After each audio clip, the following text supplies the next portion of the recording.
ஒருத்தர் சொன்னாரு, நீங்க பெந்தகோஸ்த பாஸ்னா உங்களுக்கு சன்னல் வெளியே 100 ரூபாய் நோட்டு விழுனாரு. அப்ப 500 நோட்டு வரல, இல்லாட்டி 500 ரூபாய் சொல்லிருப்பாரு.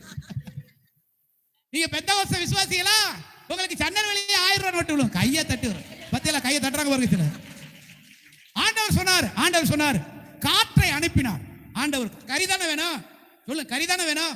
ஒரு காற்றை அனுப்பினார், அது தாடைகளை அள்ளி குவித்து கொண்டாது எங்க போட்டுச்சு? வம்சாவரத்துல போட்டுச்சு. வாசல்ல போட்டு பாளையத்தை சுற்றி, நம்ம பாசையில சொன்னா முத்தத்தை சுத்தி போட்டுருச்சு. எடுக்க திங்க தூங்க, எடுக்க திங்க தூங்க. தேவன் எங்க கிடப்பாரு? எடுக்க திங்க தூங்க. என்ன ஒரு மாதிரி பேசுறீங்க?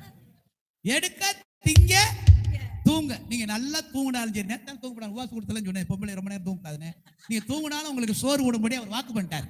என் பேரை சொல்லிட்டேன், 2 தோத்திரத்தை போடுற, உன் மூஞ்சியை பார்த்தா கஞ்சி கொடுக்காம என்னால இருக்க முடியல, நீ நல்லா சாப்பிட்டாவது பாடு. ஓ ஹalleluya, ஹalleluya. ஏன்னா நமக்கு சமாதானம் குறையாம கர்த்தர் நடத்துறது மட்டுமல்ல, நம்முடைய தேவைகள் குறையாம தேவன் என்ன செய்வாராம்? நடத்துவாராம். வானம் தானியம் கொடுத்தது, மழை தண்ணி கொடுத்தது, நதிகளும் கடலும் வழி விட்டது, காற்று கறி கொடுத்தது. இன்னும் மாறி முடிக்கிறிய. அப்ப நான் எவ்வளவு பாக்கியம், எல்லாம் நேரம் எவ்வளவு பாக்கியம். எதுக்கு நான் பயப்படணும்? நாம ஏன் பயப்படுறோம்? ஏன்னா இங்கேயே பாக்குறோம் பத்தியில, அங்கேயே பார்க்க கூடாது. அதனாலதான் ஆண்டவர் மேல பார்க்க வச்சார். ஹalleluya, ஆமென். பர்வதங்கள் ஜனத்திற்கு சமாதானம் தரும், மேடுகளில் நீதி விளையுமா? மேடுகளில் நீதி விளையும் அப்படின்னா என்ன அர்த்தம்னா, நீங்க நினைச்சு கூட பார்க்காத இடத்துல இருந்து உங்களுக்கு ஒரு நீதி நியாயம் கிடைக்கும். ஹalleluya. ஒரு நேர்மையான எதிர்பார்த்திராத உயரத்திலிருந்து ஒரு காரியத்தை தேவன், ஒரு புகழ்ச்சியை, ஒரு கீர்த்தியை உங்களுக்கு என்ன செய்வார்? அனுப்புவார்.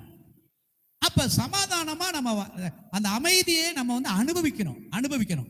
ஊழியம் செய்யறதுலாம் ஒரு பக்கம் இருக்கட்டும், அமைதியை எதை பத்தியும் கவலைப்படக்கூடாது. ஆமென் சொல்லுங்க. எதை பத்தியும் என்ன நான் சொல்லிட்டேன், என்னால ஆக போறது சொல்லுங்க. நெஞ்சில கை வச்சு சொல்லுங்க. இப்படி நினைக்காம தான் நான் தூங்காம முழிச்சுட்டே கிடக்கேன், இது அப்படி அது அப்படின்னு சொல்லுங்க எல்லாரும். இனிமே என்னால ஆகுதுன்னு நான் ஒன்னையுமே நினைக்க மாட்டேன்ப்பா. எல்லாம் உங்க பலத்தால ஆகிறது. ஹalleluya. 2 கை உயர்த்தி ஒரு அல்லேலூயா சொல்லுங்க பாருங்க.